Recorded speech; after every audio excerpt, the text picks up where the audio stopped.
බලන් හිටියේ කියලා. ඒ අපව අපි ළඟට එන්නේ නැහැනේ.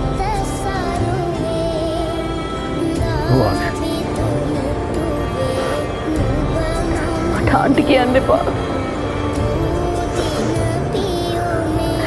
ඔය දෙන්නම එකම තාත්තගේ අම්මලා දෙන්නෙක් වුණාට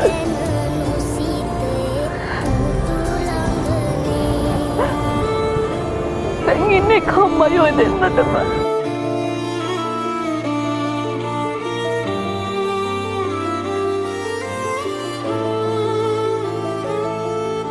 මට පුතාලා දෙන්නෙක් වැඩි නෑ මම කියලා තරම් පුතා.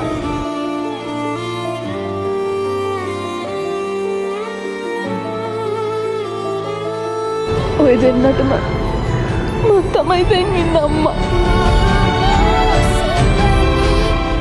තේරුණාද?